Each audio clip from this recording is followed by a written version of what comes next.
Hi, Chris. How are you? Good evening, Rod. Yes, I'm well. Here we are. It's episode 216. It's the 15th of March. It's Mother's Day for some here in the UK. I don't know if... But I'm caveating it because I think in some countries they have a different Mother's Day. I'm glad you clarified that because I thought maybe some mothers aren't entitled to Mother's Day. Certainly British mothers are on today. Yeah. But I know the Americans have a different Mother's Day, I believe. And I don't know. Is it something in other countries? I don't really know. It's an invention of the gift card industry anyway. Yeah, no, I'm aware of that. And look, the local flower shop and local pub has just done incredibly well out of me because we had 3 mums to take out. So I've done my bit. I bought a lot of flowers and I bought everybody lunch and some beer and some pud. So tick. Well done. You're a prince among men.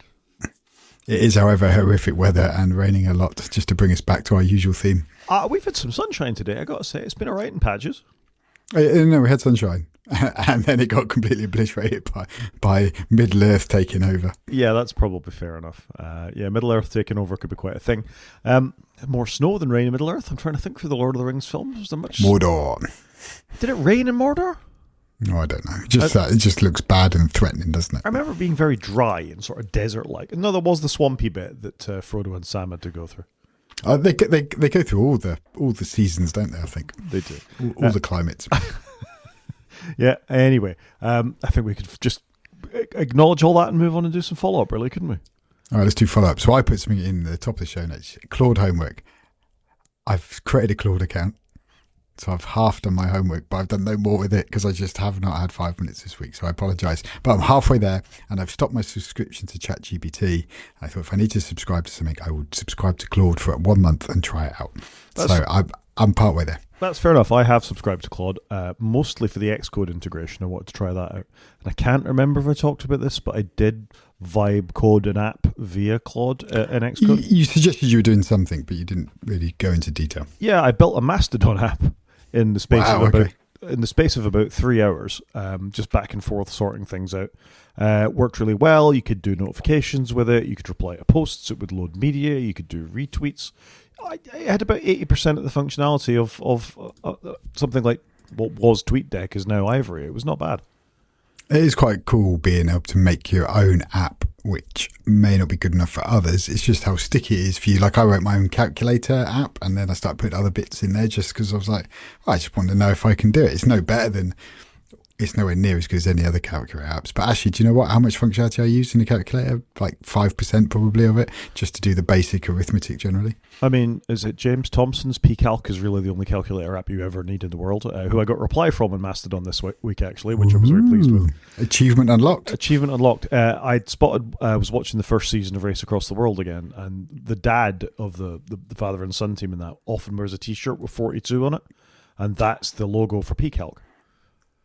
Yeah, of course. So was it a PCalc T-shirt or was it just a generic 42 T-shirt? Because James Thompson had been saying that, he had some new merch he wanted to work out. And I went, by the way, was this one of your T-shirts I'd seen in this? And he went to look for it and he said, no, he thinks it's some random Hitchhiker's Guide to the Galaxy merch instead. But not bad. Fair enough. So there you go. Claim to fame. You've messaged with James Thompson. And he seems like a nice guy. And you're right, PCalc is the only calculator app you ever need. But I just wanted to write my own very basic rudimentary one, just to see if my brain could do it. And that was without AI, by the way. Fair enough.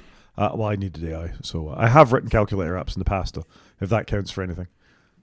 Definitely. Should we get into it? Something that doesn't count for anything is Dig. So we talked about Dig being resurrected. You'd never heard of it. I said it was a major feature of early 2000s internet. Certainly for me, it was like the Reddit of its day. Anyway, it's gone away again. Founded in 2004. There you go. Anyway, it's gone away again because basically it got filled with bots posting stories and was kind of pointless. Just wasn't built for the modern era, maybe. I mean, it does seem to be a feature of the modern era that chatbots write stories, and I see this on Reddit and I see this in Mastodon, and certainly Twitter is absolutely chock full of it. But the ecosphere is genuinely a thing. I mean, it's a bit of a shame. It definitely had a bit of cachet, but it was after its time. They've not said it's permanently gone away. They've taken it down while they sort of rethink things, but I think it's. I think that Stable Door was being shot after the horse as well and truly bolted on this one. But it's coming back. We'll see.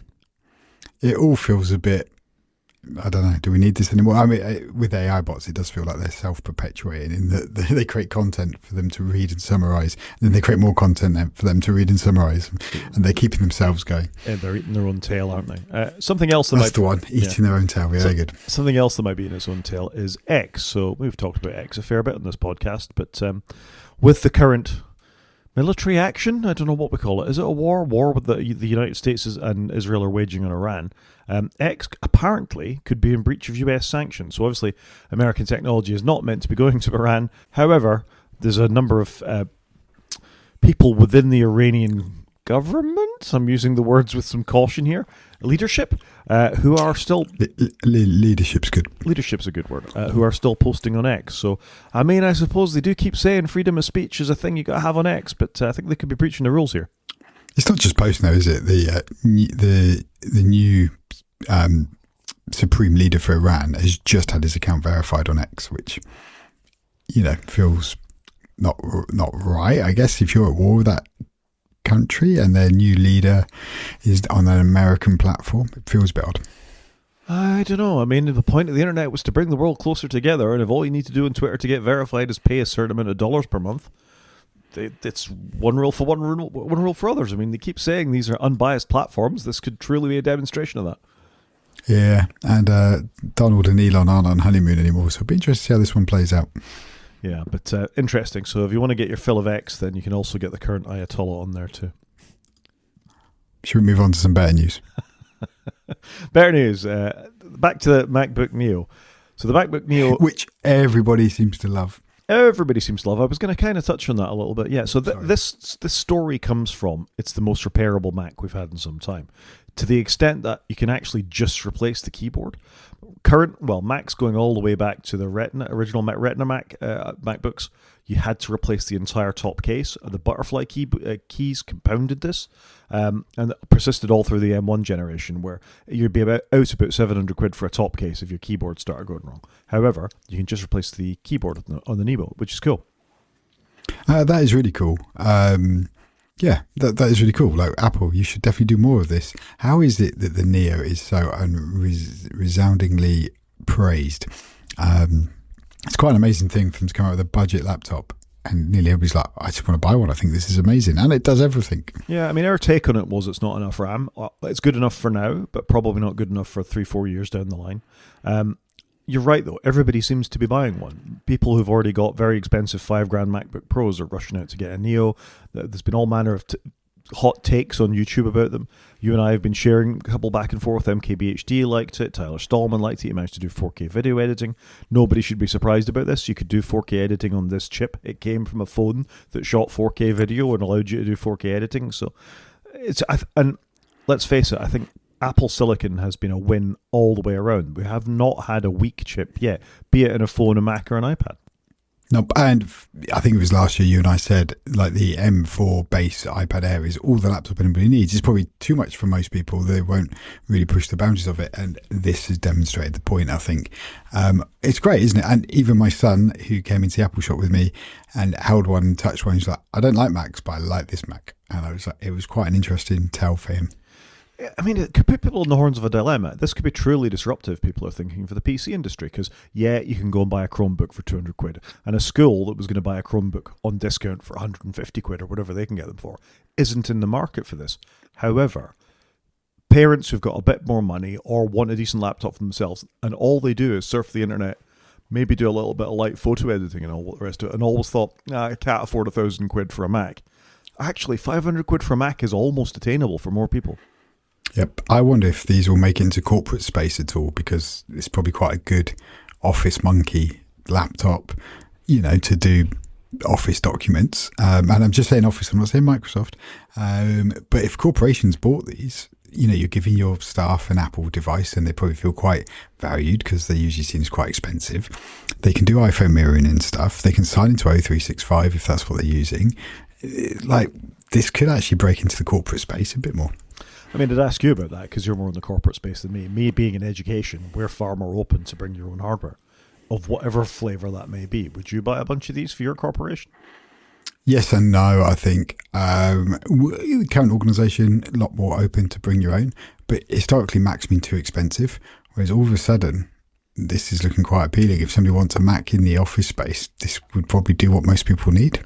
I mean, I think if your definition of secure computing is the operating system is kept up to date with patches, it's encrypted out the gate, these fit that. You don't have any of the sort of trusted platform stuff that you've got going on in Microsoft where you can invalidate keys and lose your hardware and, who knows what Microsoft's doing at the back end. So I think from that point of view, corporately, they're not a bad shout, and you can do MDM, device management with Macs the same as you can with Windows machines. So there's a lot of wins to be got here, and just being able to swap one out and being able to sync it back over from whatever your corporate cloud is, whatever the device is, I think is a big win. So yeah, this is half the price, a third of the price than what a corporation would typically be putting on there. If you're happy with 256 gigs of SSD being good enough, people can run remote LLMs on these. They can do a little bit of fair to middling, video editing or whatever, which corporations don't care about. What they want to know is, can it run a word processor? Can it run a spreadsheet? Can you do your emails and do a video conference? And this is more than capable of all those things.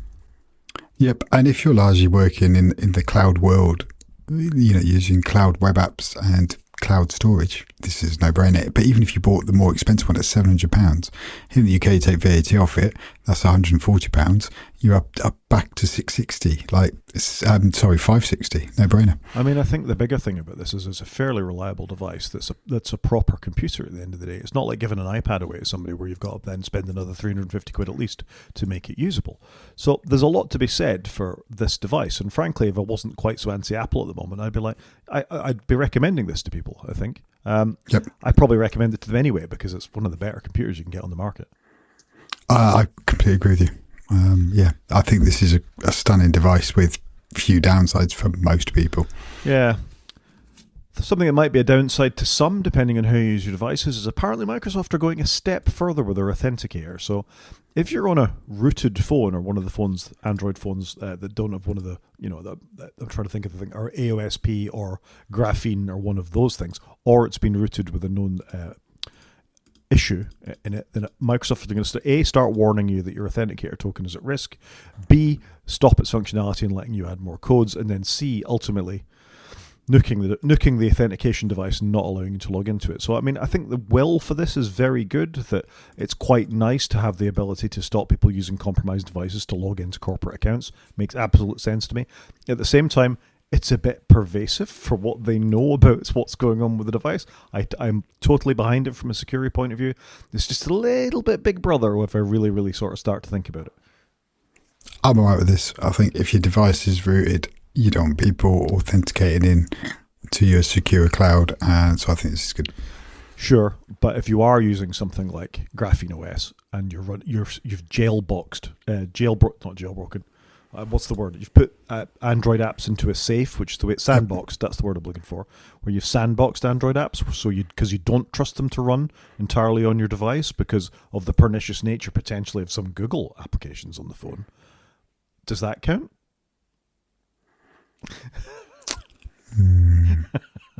I don't think I know enough about it, but I understand the intent of where they're going, and I would support it. I wonder if this is something you'd be able to turn on and off per tenant. I mean, let's face it. If this is a corporate issued phone or a blessed phone at a particular security level, it's the corporation or the people that are allowing the access to that to enforce whatever they want. So I think if you were enforcing this, that would be fine. I'm more comfortable with that than Microsoft enforcing this. If you could flip a bit and say, yeah, these employees' phones are fine because I trust them, they know what they're doing. They're IT users who want to sandbox some things. The great majority of users, however, don't know what they're doing, and I don't want them at risk of a virus, and I don't want them on my network. So I think it's that sort of level of ownership that makes me slightly uncomfortable about this. But in the main, I'm 99% certain this is the right kind of thing that an authenticator should be doing, that it should have this ability. Yep. No, I would agree. But you're right, there is a bit of detail in there. Yeah, devil's always in the detail, isn't it? Short for follow-up this week. Should we fire straight on to news? Do you know what? Last year was pretty uneventful. This year, it started out that way. Stuff's going on, isn't it? Not a lot of stuff. Yeah, I guess we're all distracted. And fair play to Apple, they've released the coolest notebook in years we've already touched on. But there's just not a lot of other interesting stuff happening. I mean, yeah. It's interesting. The coolest notebook in years is because it's the cheapest notebook in years. And it's Apple Silicon that's allowed that. You've got a device with a battery that can do 16 hours. I can't think of any Windows laptop, maybe the Snapdragon ones, that would be able to hit that and maintain a decent level of compatibility and performance. And they've hit it out the park with this one, and fair play. Yeah, no, agreed. Another thing, moving on to the news, that they seem to be doing that might be fair play eventually is they're dropping the App Store fees in China. So we talked about Google last week dropping to sort of 5% in some markets. In the Chinese market, Apple have dropped the 30% fee to 25%. And then small businesses from 15% to 12%. Do you think this is the wind beginning to blow them, getting in front of a Chinese regulator? Why is a Chinese regulator giving them this kind of desire to actually change when it's not historically been a thing they've done? Why aren't they doing this everywhere? Apple, stop doing it territory by territory. You're cleaning it on to small amounts of, well, I'm saying small amounts of money. They've clearly got a spreadsheet that says otherwise, but come on, stop it. They've obviously been given the nudge to do this, I guess. Yeah, I mean, this Register article says they've got a 22% share in China. So it's not like they're dominant as they are in the American market, where I think it's 50+%. Although anecdotally, I think there's more and more Android devices beginning to appear in America, as people do like interesting hardware that's coming from other places. And they are fed up with Apple's stance on things. Not that Google's any better. But things like this matter to developers, and they matter to governments, and governments want to feel that a corporation isn't stamping all over them, which increasingly we do see from the three big players. So I think it's an encouraging sign, but I'm with you. They need to do this globally, not just on a piecemeal basis. Yeah, agreed.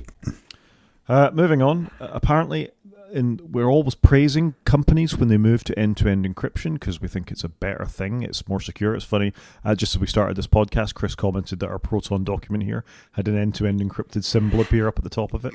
But this is the news that Meta is taking it away. Rather than moving towards end-to-end encryption, they're taking it away from Instagram. What do you think of this? I had to read it twice and I was a bit confused. And I was like, why are they doing this? And then you read into it and it's like, well, we made end-to-end encryption opt-in only and not many people have opted in. It's like, okay, but I'm sorry, but a lot of people wouldn't opt into this because they probably don't know this setting's there. It's probably buried somewhere. I'm not an Instagram user. And, you've made it opt-in. Why? Why haven't you made it opt-in maybe for 6 months, test it, and then just turned it on for everybody? Because I'm sure if you popped up something going, do you want all your DMs to be fully encrypted end to end? Everybody would go, yes, please. So it all seems a bit weird, this. I don't like it. Yeah, I mean, I understand on a photo sharing platform, and let's face it, it started out as a photo sharing platform. It's an advertising platform now, as many of these things actually are. I just watched... It's a business platform now. Yeah. You're right, though. It is advertising, but how many people are doing business over Instagram? Well, I should I haven't put this in media, and I don't really want to talk about it in media, but I just watched the Louis Theroux documentary, Into the Manosphere. And I've heard about this. I think I would hate it, but... it's worth watching and I don't think I learned anything from it. I have an opinion on the Andrew Tates of this world and all that kind of stuff anyway, and it goes into that as well as some other British influencers who are within this, and American ones too. And all of them sell their stuff and do their things on Instagram. So it's an advertising platform. That's what it is. And whatever other dodgy things go on there, and let's face it, probably quite a lot of dodgy things go on there, the messaging probably should be end-to-end encrypted. I don't see that the photographs or whatever it is they're sharing at this point should be, because you should be sharing anything of that nature anyway on a public platform or in any other platform in many ways. But yeah, this gives me... I don't like it. I agree with you, but I think that if you're having a conversation with somebody one-to-one, you may be talking business, you may be talking personal, you'd want that to be encrypted. And like I say, if you popped up something going, do you want your DMs to be encrypted? 90% of people would go, yes, please, because a lot of people know what this means now. Yeah, they do. And you think it's our default. WhatsApp is end-to-end encrypted. Makes me wonder if they'll take that away at some point, to be honest. iMessages, Signal is... Telegram can be if you switched it on. There's roles within this, and messaging should be end-to-end encrypted. I think that's just the default state, which should all be, despite all of the governments wanted to take it away. Agreed, and it does feel a little bit of Meta's going to do Meta. Should we be surprised? I don't think so. Sadly not. Something that might be a surprise, and we were talking about Claude at the top of the show, is it has a new feature if you make use of it. It can now do diagrams as well. Apparently it's not image generation, it's actual diagrams. So the example is that you could ask it to give you the periodic table of elements and how you'd add electrons to move things between that, or show how particular physics problems worked and all the rest of it. It's obviously a step on the way to image generation, but I think this is very helpful. If a chatbot is trying to explain, I shouldn't call them chatbots, if an LLM is trying to explain a concept, obviously diagrams are incredibly helpful in that. If you were putting some code together in Xcode, it'd be quite helpful to show you the execution flow or a state diagram of what it is you're trying to build. It's trying to build with you. So I think this can only be a good thing. I completely agree. I think it being able to explain things with diagrams is good, and obviously it being able to create diagrams for you to use is good. So yeah, this feels like a win. Like I say, I've not used Claude yet, so looking forward to it. Yeah, good stuff. There's not much more to say about that other than it's a thing. And last but not least for the news, have you bought that studio display yet?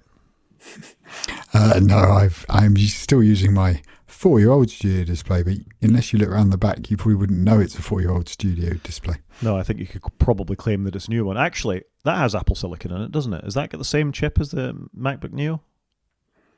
No, it's going to have an older chip. The new one, though. The new one. The new one has the same chip, I think, as my iPhone, the 17 iPhone. So I think the new one's got a better chip than the Neo. Wow, overkill. Anyway, they are 1,500 quid or 1,600 quid, unless you want one with a height adjustable stand. Yeah, unless you want to adjust the vertical position of it. But should you choose, you decide you want to save a bit of money, there's a few of these have popped up, I noticed, over the last few days. This is a brand called KTC, which is presumably a Chinese brand, that does a 27-inch dual-mode 5K display at 60Hz or 2K at 160Hz, so not a thing you can get in the normal studio display, but it's effectively the same panel that's in the iMac, that was in the iMac from 12 years ago, but is also the one that's in the current generation studio display, and it's only $499.99. Any interest in this? I haven't, because it's a brand I don't know. I think if I was going to buy something, I'd buy a Benk. But equally for me, I've got this panel. I've already spent the money in an old Apple, what is now the old Apple Studio display. So I'm not in a rush to change it right now, but I may be. I mean, I'm not really targeting at this. I'm saying if your display broke tomorrow and you want to replace it with a 5K display and you didn't want to spend 1,800 quid again, you might want to think about something like this. Yeah, no, I concur with you there. It is interesting, and I think if this did go pop, I think I'd have a tough decision to make. I don't know what the answer is. I mean, it's ridiculous. You can buy 3 of these for the price of one Apple Studio display. Yeah, you could literally afford for it to go pop a couple of times in 3 years. It would still be cheaper. You could give yourself a super wide screen as well. I mean, and if you drop it down to that 2K mode, 160 hertz is more than good enough for gaming as well. Yeah, that is the problem now. When I'm done with the studio display, I can't go and put it on my gaming machine and pass it down because it will be useless. Useless. I think we can move on. No car corner this week. Again, we're not doing well on the car corner. No, I think because I've gone back to old cars, I've got nothing exciting to say.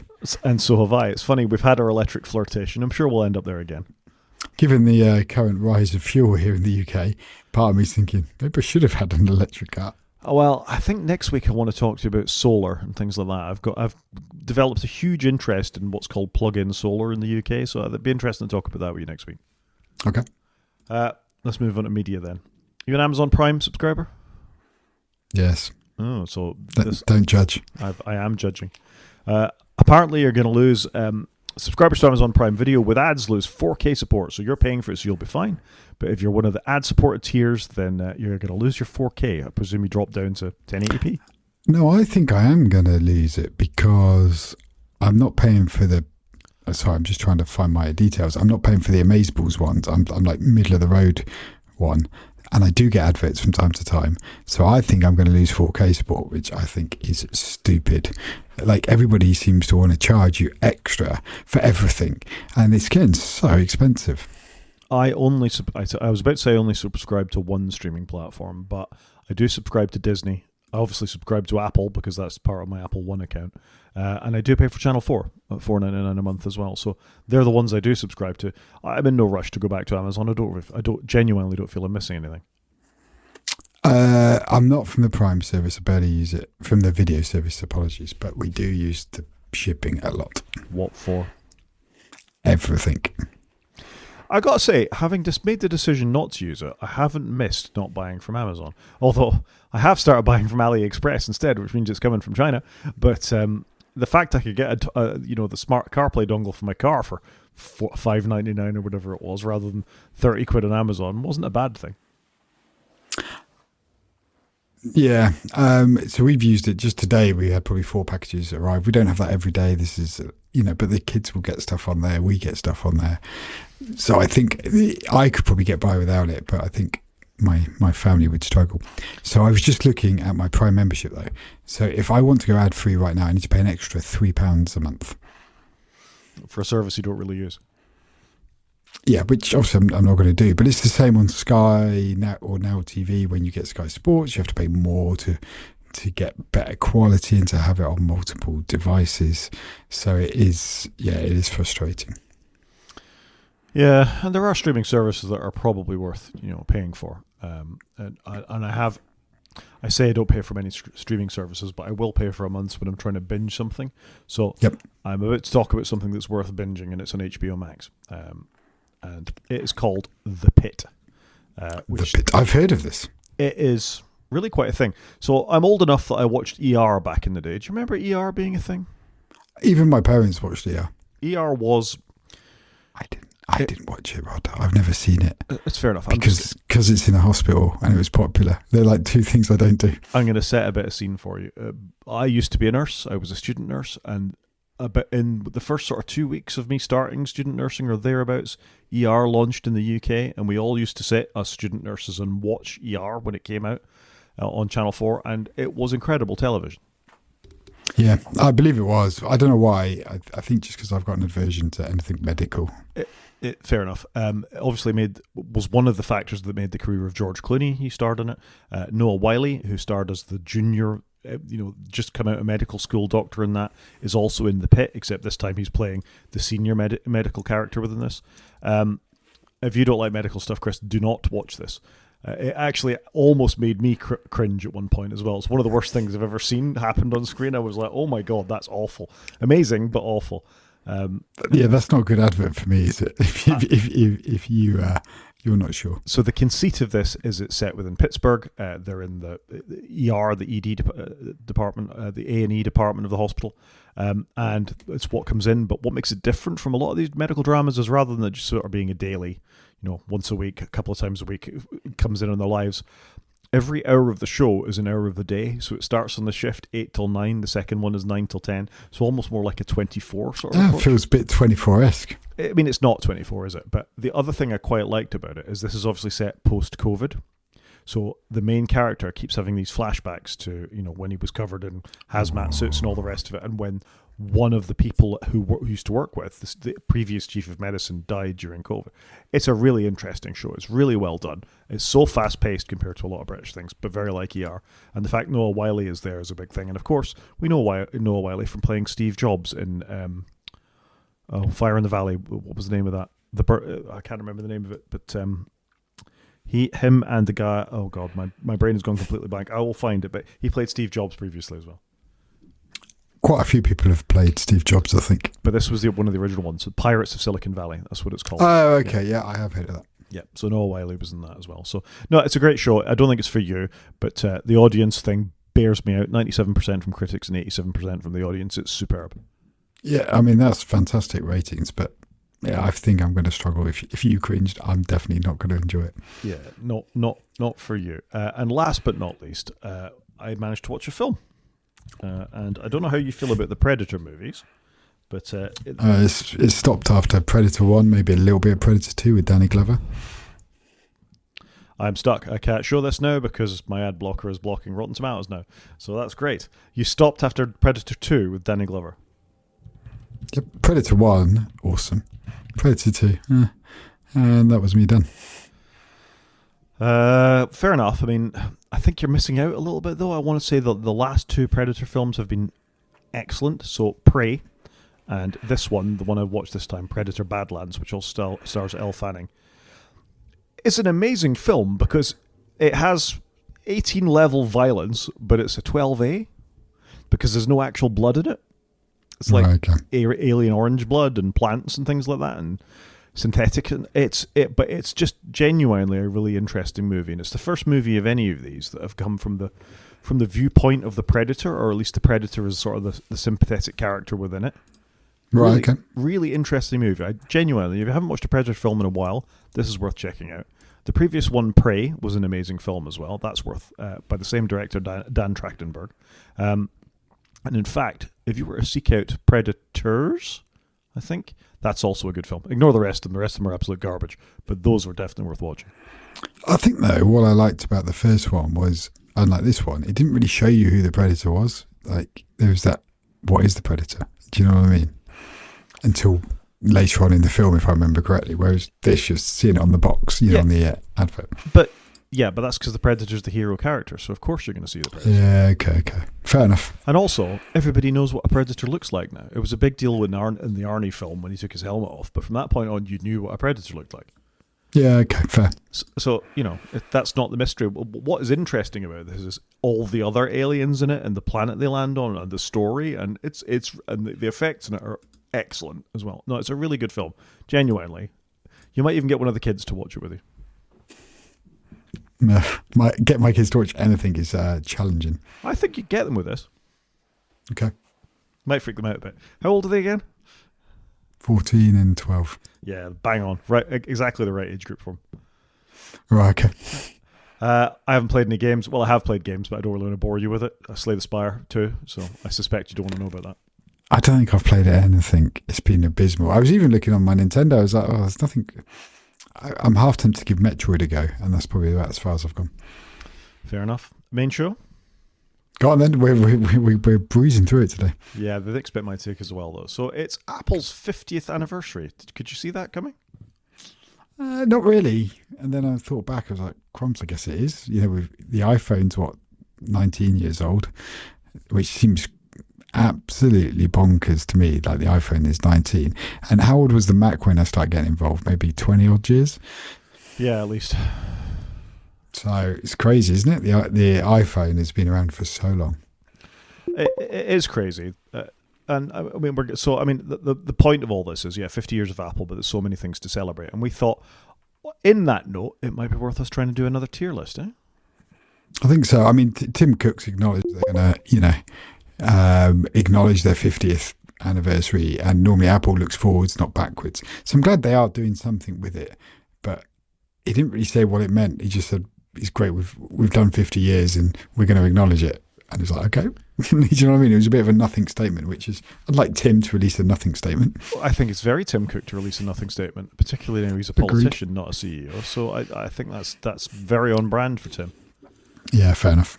Right, let's do this thing then. So, usual rules for tiers: S tier being the best, D tier being the worst, and A being the next best. Can you see my screen, Chris, before we get going? I can see your screen. Wow, maybe the technology will not let us down, but no promises. So here we go. And there's a random jumble of products here, and Chris and I tried to come up with a list earlier. I hope I got most of the ones you asked for, Chris, but we'll see. And I need to try. It looks good. And I'll try and remember what we got as we're going along here. So I'll just randomly pick one here. So here we go. The Apple II. So a bit of history. The Apple I was Apple's first computer. It came without a case. It was pretty much just a circuit board, and you needed to build it yourself. It was a miracle of design by Steve Wozniak, and Steve Jobs was sold it around various places around California, but it wasn't a complete computer. This was a complete computer, and probably the product that put Apple into the position that it certainly is today, but was one of the first true home microcomputers that you could buy tail end of the 70s, beginning of the 80s. Now, I've never seen or used one of these. Have you? Yes, I have. So where are we going to put this? Well, I mean, it's a hard choice. It's such a formative device for the company. So in terms of Apple tiered products, I think it's incredibly important. Whether it's got the modern cachet of something like a MacBook Pro or something like that, very few people would have seen one of these. I'm old enough to remember them being around, and I got my hands on the keyboards, and it was in the same vein as the Commodore 64 or something like that, but much more expensive. But I think it's an important part of computing history. It's an important part of Apple's history, and I think putting it any lower than B tier would be a struggle. No, I concur with you. My gut was saying A, if I'm being honest, but I'm glad about you. No, I can live with that. I think we can go with A. I'm going to try and make these fit within the bars as we go. So fair enough. I think it's an important thing. There we go. First product on the board, the Apple II, is an A. Boom. The iPod Hi-Fi. Give us a bit of background.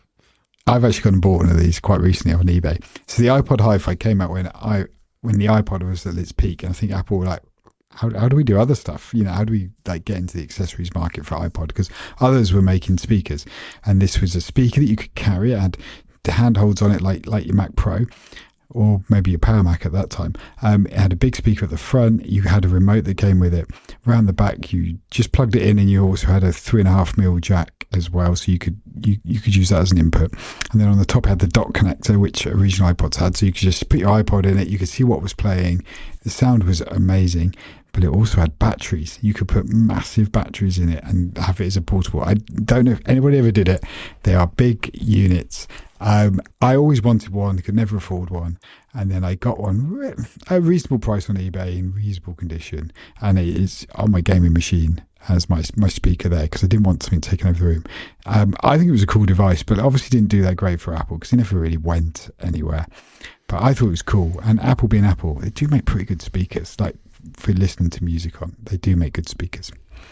I mean, you could say that the the HomePod is a spiritual successor to it in some ways.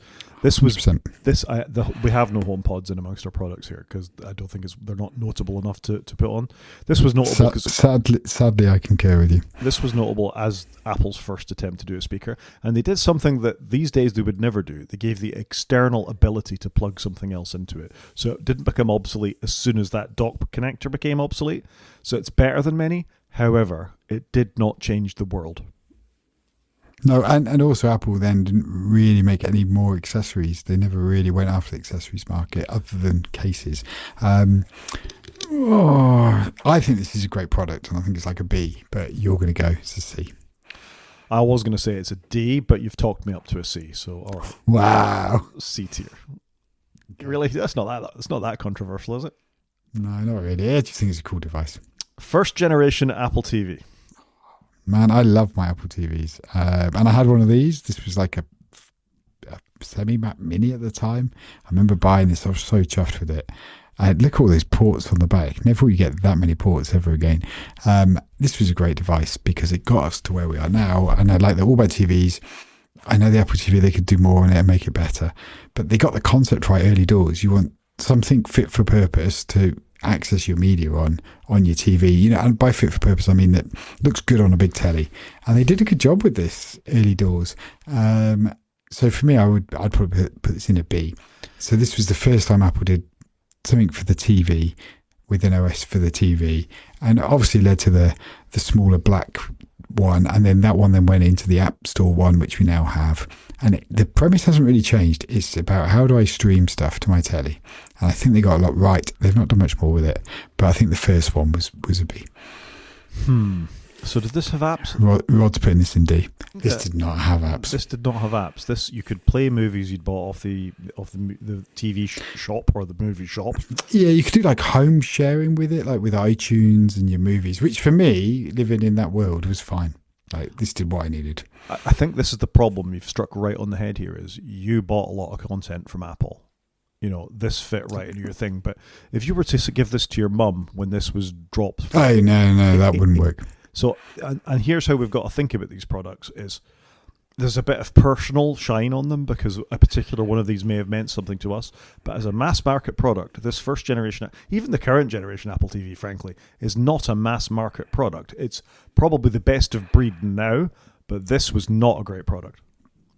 I liked it, but you're probably right. And it was a different world because when I say it's a streaming box, all your content was stored on your PC in the next room. Yep. Or your Mac, sorry. You needed to have a Mac on somewhere or a PC running iTunes in order to be able to share content with this.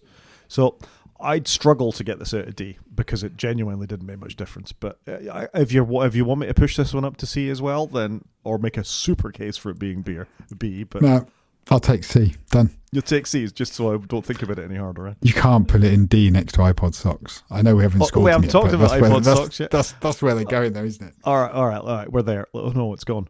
Let's do iPod socks. Which you've lost. Do you need to bring it to the front? I know. There you go. Boom. Okay. So iPod socks. Again, Apple trying to get into the accessories market. Weirdly released socks for your iPod.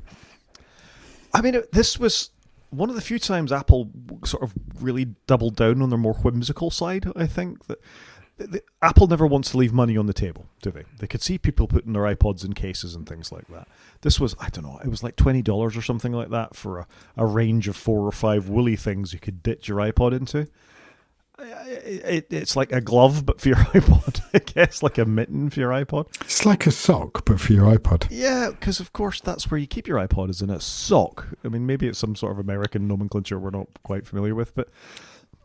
Do you reckon that's what inspired it? Somebody came to work one day and they had an iPod literally in their own sock. And Steve was like, we should make those. I can't believe you're buying the Walmart socks to put your iPod in. Why aren't you buying Apple socks? Yeah, I mean, this kind of lives on in that weird iPhone knitted holder that we've seen, that was 150 quid or whatever it was fairly recently when they released new iPhones. But this is a rubbish product. It's an absolutely rubbish product. Nobody really bought these, used them. It's funny, when I was looking for the image for these, it was on eBay UK for 50 quid for this box of iPod socks. Wow. And it was a rubbish one. And it's only ever used in stupid memes. It's a D product. It's absolutely a D product. Well done, Apple. First D tier product. The original AirPods. I'm going to say these are probably S tier. They got so much right with that first product. You see them everywhere. Did they create that category? I can't remember what existed before it. Controversial because they were white and we were all a bit self-conscious buying them. But what an amazing product. And the way it synced between your devices, that was in product 1. It sounded pretty good. You have got the wrong looking ones. I do. They're AirPod Pros. Yeah. But the first AirPods, they got so much right in that lives on today. The AirPods... Technically, obviously the audio has changed and all of that, but actually the concept, they nailed it straight out of the gate. Yeah, I'm with you. These are the wrong ones. These are current shape AirPod Pros, whereas the original AirPods were long and straight. I had concerns before I bought them because I didn't think they'd sit in my ears. I had all sorts of problems with them, but what an amazing product. Did everything you wanted to do. The batteries worked. The charging case was really cool. It was a nice little fidget spinner if you wanted to have that as well. There's a lot to like about the AirPods, and that continues to now. They've only made this product better. They haven't made them insanely expensive. They've gone very wrong with other headphones, but the AirPods, I think, keep on trucking. AirPods Pro or standard AirPods. And the thing I liked about the white is it maintained that iconic Apple white earpod things that they had, was part of their advertising for iPods for such a long time that people associate white headphones with Apple products, and they just leaned into it. Yeah, fair. But I just think we were all a little self-conscious when we first started wearing these things because nobody else was wearing them, but they were so good. So I would say S. I have no argument with you. First S tier product. Well done. Oh, we've agreed on the last 2 products. Let's go with the iPhone 10. So for me, the iPhone 10 though was the first one, wasn't it, without a home button? So that's what it brought to the world. I think this is an important product for Apple because this wasn't just the sort of vague evolutionary pace that they'd had before. Face ID was a lot more revolutionary. This was a time when people didn't even want to put numeric PIN codes into their phones, if you recall. Fingerprint sensors were just beginning to be a thing on Android phones. So this was quite a big deal back in the day. It had 2 cameras, it was a Retina screen, it was bigger. They'd sort of fully leaned into the iPhone 6 Plus sort of series of phones. The 7, the 8, they had a standard size phone and a larger one. As I recall, the 10 came out and there was only one size, and it was the bigger size at that point. It went on to spawn the XR, and other than moving really to the Dynamic Island now, this phone hasn't really changed. I haven't put any of the newer phones in here, other than cameras have got bigger and now they don't balance on a table properly. But the iPhone 10 is where it all changed, really, for Apple. They got so much right, didn't they? Like the way you swipe for multitasking, that's not changed in the last 8. This came out 8 years ago, by the way. And then they got I know we've moved the notch down to Dynamic Island, but the concept's pretty much the same. Face ID, I know it's got quicker, but hasn't really changed conceptually. They got a lot right with this phone. It was a beautiful phone. Loved it. It was a better size as well. It was a little bit smaller than what we have today. So I don't know. Is it S tier though? That's a good question. I mean, I think it's A tier at least. And if I was really Agreed. pushed in a S, but I don't think it was an evolution of the original design and a good one. But just being an evolution isn't good enough unless it's 10 times better. I don't think it was 10 times better than the iPhone 7. I think it was 5 or 6 times better than that. I think you're right. This is A tier. We may get onto the original iPhone. That might live in a different tier. We may get onto the original iPhone. Let's go with the the G5 Mac Pro. We're going G5? We're going G5 because that's where that tower starts. Because the G5 was the Power Mac, I think you'll find. All right, fair enough. That's the Power Mac then. My brain, it's a Sunday evening. It's been a busy weekend. When it went to Intel, it had the same case and was called Mac Pro. Yeah. So this is the Power Mac G5 is what this is, which I had one. Did you have one? No, I had the Intel variant of this. So I had a G5 Power Mac, and it was a phenomenal machine. I loved the fact it had ports on the front, which was very unusual for Apple. It had 2 drive bays, which I only put 1 drive in, but the door hinged down on the side of it. You could get all the internals. It had a plastic cover over the top of it, so you had good airflow, despite the fact it had this sort of cheese gratery appearance. And I mean, I'm kind of including the Intel Mac Pros as well, because it was more or less the same shell, but just vastly upgraded components inside, really.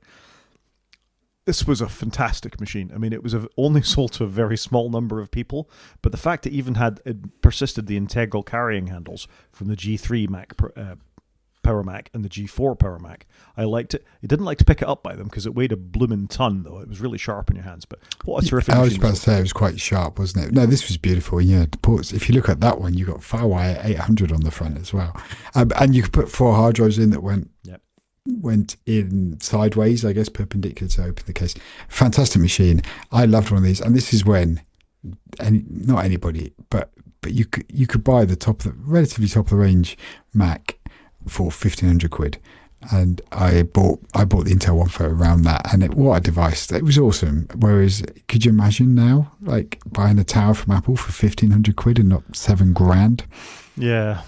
It's a great machine, and it stayed a great machine really until, when the Xeons went into it, and then it stopped being a great machine at the point they'd redesigned the case. Well, actually, no. When it became the trash can is when it became a terrible product. Trash can, yeah. So, and then they went back to this sort of design many years later in 2019, which is still there today. And too late. Too late, agreed.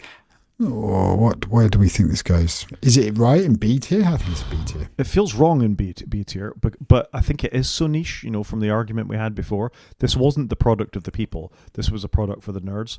It feels harsh to put it in B tier because I think it was great, and it was truly the last iconic pro desktop Mac. I think the Studio Mac Studio isn't in the same category, really. This, to me, it should be A tier, but I think we're going to end up in B, aren't we? I think it's B just because it's niche, but it was cool. But also you had the ones that went before it, which kind of paved the way. The Apple Newton. Oof. Did you have one of these? This is tricky. No, I did play with one once, was as close as I could get. So for those that don't know, the Newton was really the iPad of its generation. It was before its time. It did handwriting recognition. It was in the same sort of category of products as the Palm Pilot and things like that. It was a little before its time. It eventually came with a modem, so you could do dial-up type stuff with it as well, and you could get the internet on the device. But when it launched, it didn't have that. It was all just on device. It's fair to say there was no software support for it because they were very expensive. Typical Apple product. I mean, we had the Vision Pro in here, which would be D tier, by the way. I think we'd be saying many of the same things.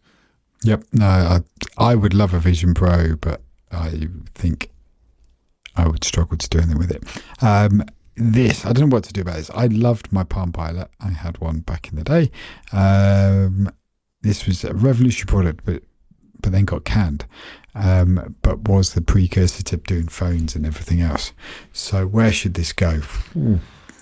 I'm looking at the iPod Audio and the original Apple TV, and I'm thinking, it's C or D tier, this product. Yes, it was ahead of its time. Yes, there was lessons learned from it that went into what eventually became the phone and the iPad, and was the precursor to lots of touch computing.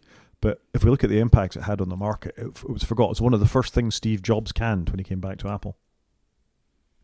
See then. There it goes with those other less than great Apple hardware products. The original iPhone. This is going to be a quick conversation. It's going right to the top of the tree. This thing was just absolutely crazy. So the original iPhone, it came out here, 6 months later, I think? I can't quite remember now. But this was an amazing device. I remember holding it and showing people how you could flick through your photos, flick through your albums, scroll the screen, and you'd have the rubber band in.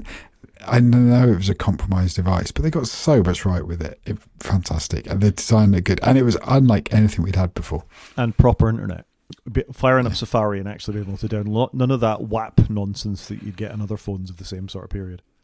Yeah, and you had maps, and you just load it up and just use the stock apps because you didn't have anything else, and it was fantastic. And you had email. And it was Google Maps, and YouTube had its own TV-like icon as well, because Google and Apple used to be friends. Yeah, those were some days. This thing was absolutely insane. It's got to be S tier. It's S tier, isn't it? I mean, it changed computing again. 100%. That was an easy conversation, wasn't it? All right, let's have a harder one. The iPod Nano. No, that's the iPod Mini. iPod Mini. It's clearly a mini, Rod. Come on. I need to know your iPods. I remember buying one of these.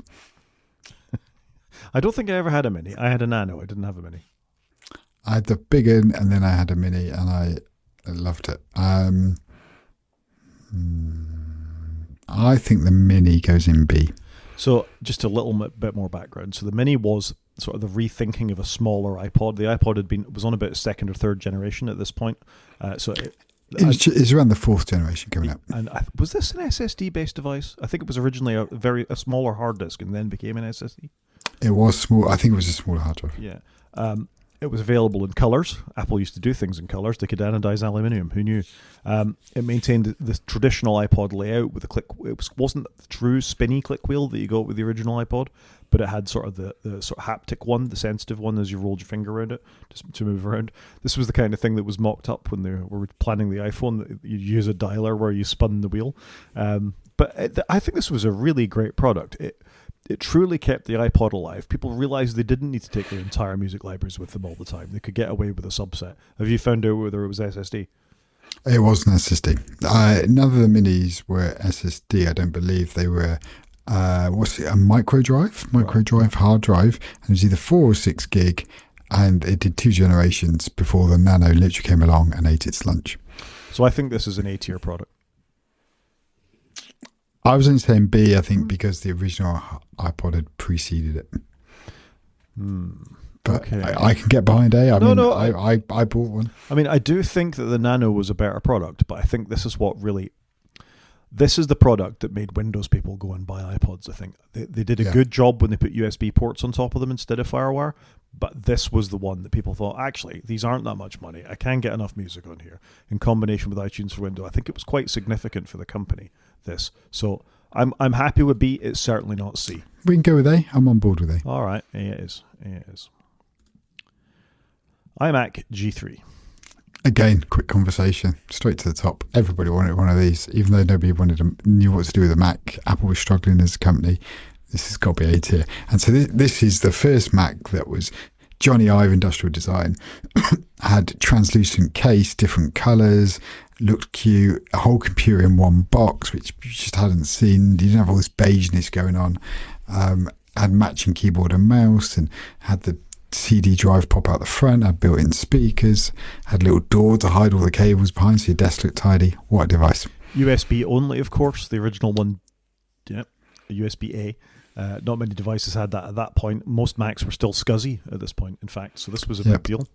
And you'd have, I can't remember what it was called, the Apple keyboard connector, ADB, and Windows people were on PS2 mice and stuff. So yeah, that going USB was quite a thing, and it kind of teed Apple up for the future of, let's get rid of old stuff. Let's not just have it for the sake of having old stuff. Had a handle on the back because you could pick it up because it was CRT. It was a bit heavy. The original ones didn't come in lots of colours. The original one was just Blu-ray. Oh, was it just Bondi Blue? Yeah, Bondi Blue. Okay. Yeah. I mean, we don't need to go on about it. It's an A-tier product. This was my first. I mean, I'd played with Macs before, but this was the first one I actually had my hands on for any length of time, running Mac OS 8.5. Ooh, even before 10 came out. Yep. I remember putting 10 on it. In fact, A-tier, S-tier, done. Most Apple Watches. So let's just say the Apple Watch. The collective Apple Watch. So Apple brought the Apple Watch out alongside the 6S, or 6, I think it was, sorry. They announced it, then we had to wait 6 months till we got it, so they could do all the FTC approvals. And the Apple Watch revolutionized computer. FDA, not FTC. FDA. Oh, I was close. And it was a computer on your wrist like Dick Tracy. And there was loads you could do with it. And they were really pushing that your whole family would have them and you'd instantly connect with them and not walkie-talkies, but send your heartbeat and all that sort of stuff that nobody uses. And so whilst the hardware hasn't overly changed in aesthetics, they got so much right. They got the straps 100% right, and the connectors and swapping them in and out. The software was completely wrong, and it took many iterations, I think, until they got it to something. I don't know. I mean, you see these things everywhere, but I wonder whether they've lost their shine because they don't do a lot more today than they did 5 years ago. So my gut says this is a B tier product. It's funny, I was thinking B. I think it had its moment and we're kind of moving on from it a little bit now. They are quite ubiquitous, but there's no real benefit in an Apple Watch over a Garmin or over an Android Wear device or anything like that, other than the fact it's Apple and you're in the ecosystem. I don't miss not wearing one, and you don't miss not wearing one, and that's quite telling. It's not good, is it? And do you know what? I don't need to know if you're texting me. I'll find out when I turn off a lot of notifications. I'll deal with it when I look at my phone. If you really need me, you'll phone me. I'm with you. I mean, we're putting it B tier. It feels wrong to be on the same level as the Mac Pro. Different times though. Very different times. I mean, it's. I feel slightly unfair. We've lumped, and I'm saying this deliberately, most Apple Watches into the same category. But genuinely, apart from a few software differences and the odd little sensor here and there, they really haven't changed that much. They got a bit quicker. Once they reached the performance where they were quick enough, it's been completely uneventful. The M series iPad Pro. That's S tier. No, it's not. I'm very much shocking. So this was when Apple did what nobody thought they were going to do, and they put the Mac chip in the iPad Pro, which was probably back in like 2020, 21 maybe. And it was like, what? Like, why has it got the Mac chip in it? And it was still held back by the OS. But other than that, the iPad M series device had been fantastic. They look great. They had relatively thin bezels. I mean, the industrial design was wonderful. I could have done with more ports, but generally, what a device. My gut would... I'd love this to be like A tier, but I think the software would put it into B.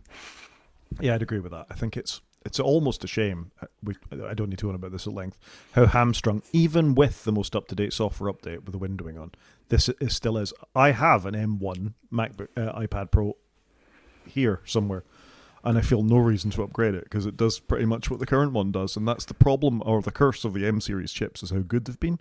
But it also shows what a technological dead end this is in some way.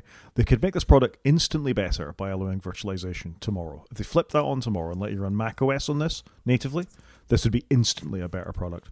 And I feel sorry for it because the hardware is incredible. The current generation of them are so thin with such nice screens that they're incredible. But in no world is this better than a MacBook Neo. Unless you want to use a pencil. Well, we'll get the cheapest possible one for £300. Or unlock it with your face. Do you? Or touch it with your meaty fingers. I don't want to touch it with my meaty fingers, and the face unlock never worked on the damn thing anyway for me. I've always struggled because of where the position of the sensor is on the iPad. Maybe even newer ones are better again. This is a B or a C tier product for me. You're going to push it up to B because you love the hardware, but I don't think this is a world-changing product. It's not world-changing. It was very iterative, but I loved it, and I used it a lot. I think the problem we've got is developers have left the iPad platform because Apple just didn't move it on. They've now moved it on, but the developers are gone. So I would push for B because I think this is a fantastic device, and it had that cachet. People wanted one of these because it looked cool. They had nothing they could do on it, but it looked cool. The Butterfly Keyboard series of MacBook Pros. Oh, I thought you were going to go with the touch bar on this one. Well, this is D tier. Done. Shouldn't even be on here. I think it's they worth. Should never have released this product. I think it's worth talking about is how dreadful this was. It's dreadful for two things: A, courage; B, the touch bar; and C, through to Z, how dreadful this keyboard was and what an appalling stain on the company it was. And so for people that don't know, the Butterfly keyboard was a designer keyboard that didn't have a lot of travel on it. It was built around the new MacBook, base level MacBook, which had one port on it. Oh, and Rod has a T-shirt about it. He's showing the users. Sorry, I thought you were taking your jumper off. Nope. And it was designed because it was low travelled, and it was one of Johnny Ive's things, and it was rubbish. And they did a couple of iterations where they had like a membrane. They did this, and it just wasn't well thought out. None of it was good. And then when they brought back the new, I think it was with the M2 Max, maybe the M1 MacBook Pros, they did a proper keyboard, and it just was infinitely better. And nobody's mentioned keyboards ever again because their keyboards are back on their A game. But this went on for years, and it shouldn't have done. I was in a coffee just a couple of weeks ago, maybe months ago now, and there was somebody with a MacBook One, I think it was, with a butterfly keyboard, and it was so loud. It was horrible. But there was nothing they could do about it. That's just how loud that keyboard is. It was awful. So thankfully this is gone, but Apple held on for it too long. This is our best D tier. If there was a minus D tier, this would be in it. Yeah, I feel the same. Not only was this a bad keyboard, but the computers themselves weren't good either. They were very hot Intel chips. We can look back now with the luxury of the Apple Silicon Macs and see just how bad these were, really. They were too hot. The fans ran. They had the touch bar, which was, I mean, I know the touch bar has its fans. That wasn't a joke. But there are some people who like the touch bar for what it brought. For me, sliding the volume up and down, I could do that with the keys anyway. I didn't need to see where my video was when I did it. It was always boiling when I'd got to put my fingers on the touch bar to adjust anything because it was such a warm computer. And then you'd spend 3 minutes smashing the space bar trying to get to recognize the fact you'd done a space as well. I had a MacBook 12-inch, MacBook One, as was called, with the one USB port where the keyboard started to go. I think it was the M key started to go first. My name is Middleton. I type M quite a lot, you know? So it was an absolutely garbage product. And again, I'm with you. This should be lower than D. Yep. The touch bar, just while we're touching on that, should have been really good and clever and should have iterated, but again it got released and it never really went anywhere, but they held on to it for far too long. The M series MacBook Pros, as we're on MacBook Pros, A tier. Yeah, I mean, we don't need to focus on this too much. This was a proper revolution for the company, and I include the M1 in this, where they fixed the keyboard. The second they fixed the keyboard and gave us Apple Silicon, all of them have been excellent computers. The M3 MacBook Pro is a little bit odd because of the sort of chip change generation, but even it is a significant computer that can do anything. And we see this almost with the MacBook Neo now, that it's not an M series chip, but the Apple know-how that has gone into those chips has been so significant in terms of battery, in terms of giving us ports back on our computers again, not just restricting us to one stupid USB-C port, giving us MagSafe back, giving us HDMI on the Pros, being able to drive monitors, good software updates, except Liquid Glass. These are just excellent computers all around. Agreed. Slightly better industrial design. You know, everything was just better on it. Like they actually released a laptop that was better all round, not hamstrung. It's got to be A. I would like to see them do something new with the industrial design. We've been basically looking at this shape of computer since 2015, 2013, something like that. So it's time for something new. Agreed. But I'd put that in A tier. If it was me, or you'll go in S. Fine. Let's go A. I'm happy with A. Yeah, that's fine. It's an exceptional computer, and I think it belongs there. The original MacBook Air was run a laptop kick. I put the Air. I said we should put the Air in because do you remember they brought it? When they introduced the Air, it was the first time we had a really thin, light one. It was a little slow, to say the least, because it was Intel chips. But they introduced it and they pulled it out of like one of those internal manila envelopes, had it hidden behind a pencil just to show how thin it was, had a little port door that came down. I think this was a cool product. It's one you lusted after, but people bought it, even though it was too slow. But they had the right idea, and the Air line is still going today. It's had a few missteps, but this really set Apple out of having the Pro and the Air line, and I think it was a good idea. I think it's C tier. The original one was too compromised in too many ways. I wouldn't disagree. I just wanted to include it because I think it's a cool product and we should talk about it. It is a cool product. I'm happy to talk about it. I think it was the first time. No, it wasn't the first time Apple had done a door, because I had a Power Mac, a PowerBook that had a door for the Ethernet port and stuff like that on the back of it, at the back of the computer. But this is like a flippy down door thing for also for Ethernet, I think it was. It brought the wedge shape that stayed with the MacBook Air for such a long period of time, but it was such a compromised machine in Intel form particularly. I think I'd agree with C. I think when they revised this into the wedge shape that went on for ages and was 11 and 13 inch, that's when it went up to A or B tier. Totally. So I'd agree with that. The current MacBook Air is always an A tier product, I think. Yep. So good. Particularly when they went from 8 to 16 gigs of RAM, but it's just been a great product for a long time. And I remember, was it an 11-inch Air Yep. At that point is when it became a super cool product. When they went between the choice between 11 and 13-inch Airs at a decent price with good screens, good battery life, good enough performance for what was a compromised laptop at that point. A tier. I had the 11-inch Air with an i7. What a device. And who knew small laptops were awesome? The original Mac. It's got to be S tier. Everybody knows what it is. This is the original Mac. Came out in, 84? Yeah. Just everybody knows, so iconic, and really set Apple up with its GUI interface, its all-in-one design, well thought out design. It's got to be S tier. I don't disagree. I think this changed computing in many ways, and obviously influenced Microsoft Windows. It itself was influenced by the work at Xerox PARC, not pretending that Apple came up with a Windows icon, a WIMP GUI interface. It came from other places, but they iterated and they got it to work in a very limited processor with not a lot of RAM and not a lot of, it ran on floppy disks for goodness sake. But not a cheap product, but absolutely iconic and belongs in S tier. Yep, agreed. That was fairly straightforward, wasn't it? Look at the products that are lining up in S tier. They're almost exactly the ones you'd expect. Yeah, true. The original iPad. Now, I longingly look at this because I fell in love with the iPad and have been in love with it for a long time. I love being able to touch the internet and do stuff and type on it and just have an iPhone but bigger. And I remember the intro with Steve sat in an armchair introducing it and showing me all these newspapers I was going to read, and I could do iWork on it and do my email and watch movies. I really like this product. I bought it the day it came out in this country, loved it, and then got I've been on the iPad boat ever since. So for me, it was cool. And a lot of people wanted iPads in their life, but I've struggled to find a niche that works for them. I think this is an A-tier product because the promise of the original iPad was huge. It wasn't just a big iPhone. It kind of was just a big iPhone. But look at those bezels, by the way. Look how chunky the bezels used to be on that thing.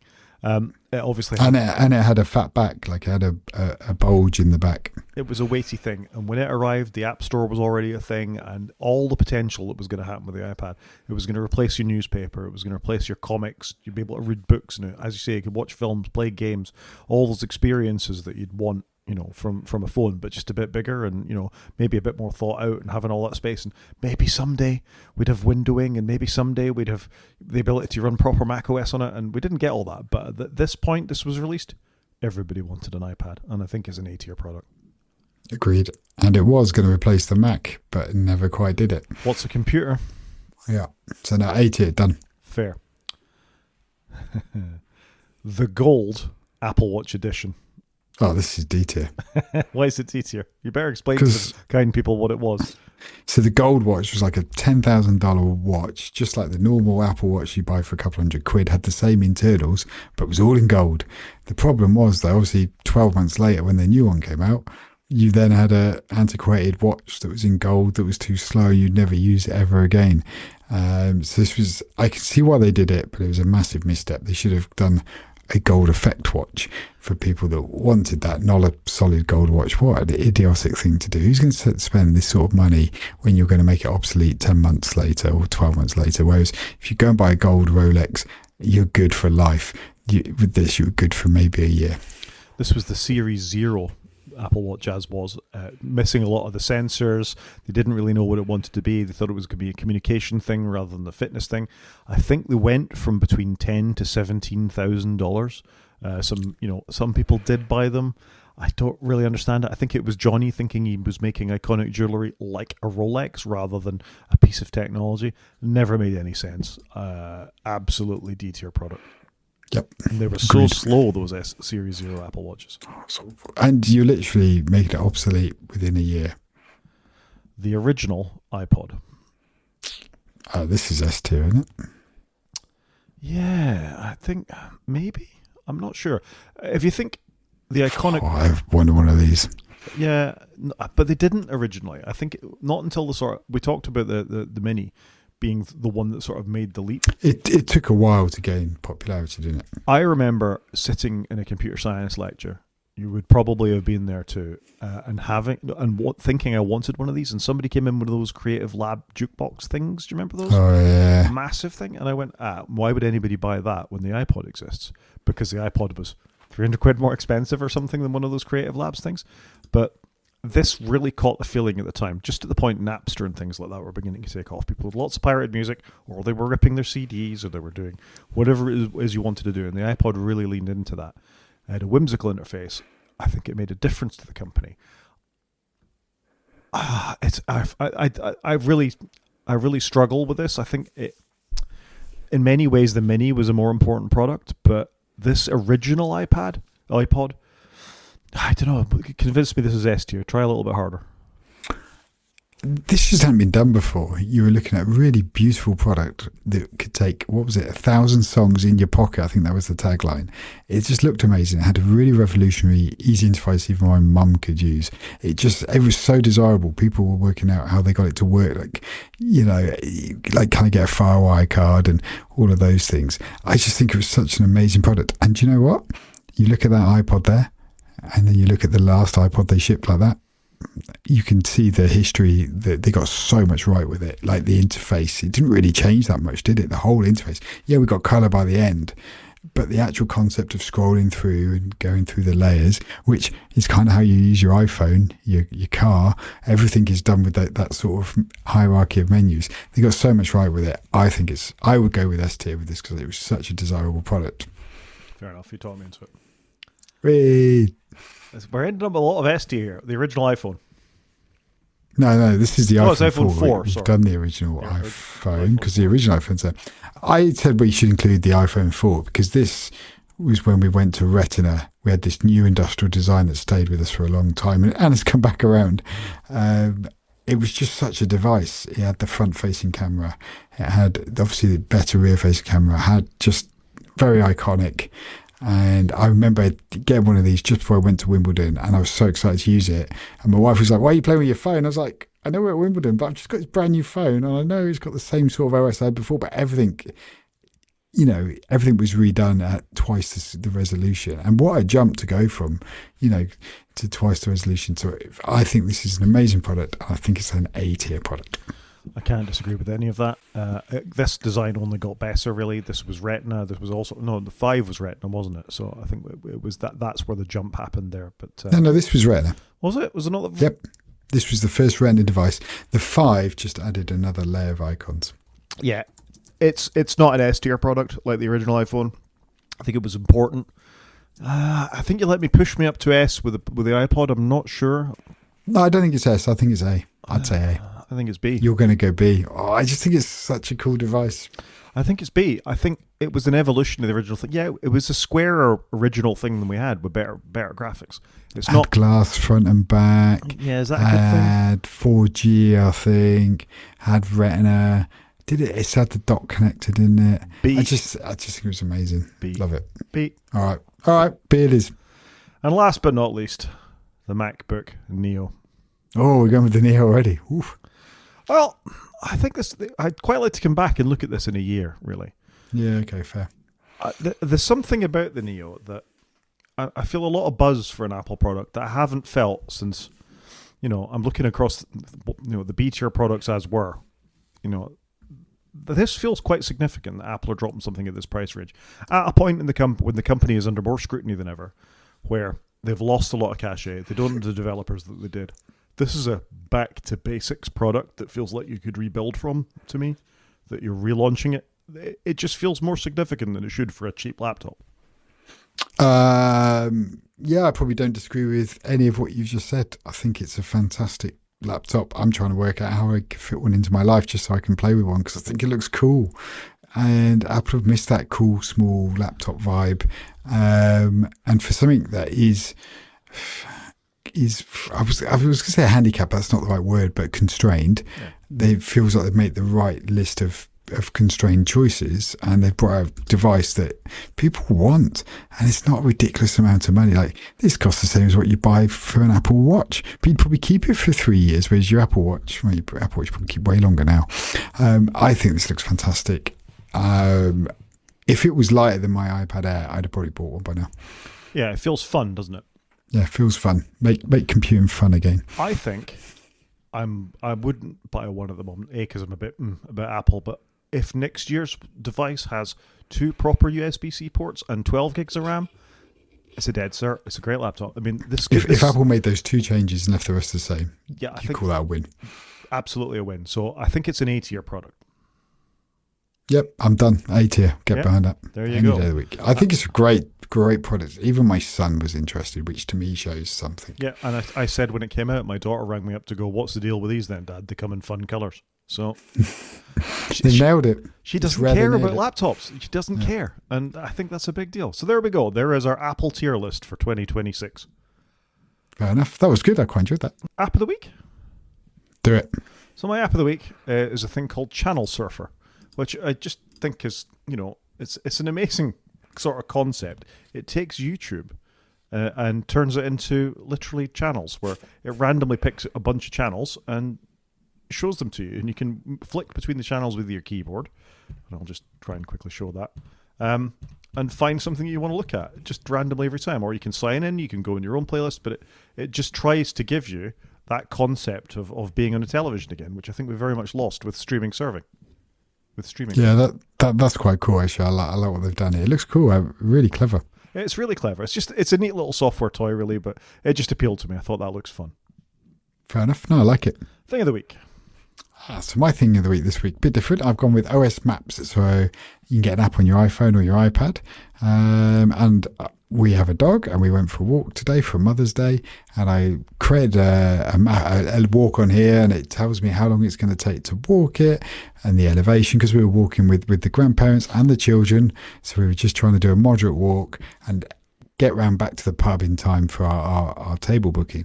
And it was just really nice. I did pay for the upgrade, which is £35 for a year, and I could sit on my iPad and plot the path, and it would put the route, like magnetize it to the footpaths and the roads, and it was just really good. So I just thought it was quite a good app, and I think they've done a nice job, and it syncs, and I could send a link to people coming on the walk with us and share what I was proposing to do, so they could see if they were comfortable with it before we went. So I've only done a couple of walks with it, but I'm going to try it a little bit more. But just quite a nice map, and you can choose different map styles as well, so you can have a normal ordnance survey, or the modern sort of look, or aerial, as in satellite imagery. So that's my app of the week. Cool. I think we'll call it a show, Chris. I think so. So if anyone wants to get in contact with us, Rod is at G5Maniac at mastodon.scot. I am at _CGP at mastodon.social. Or you can watch on YouTube by going to our website, click on the YouTube link, or drop us an email at wakefromsleep@protonmail.com. Talk to you next week, Chris. Cheers, Rod.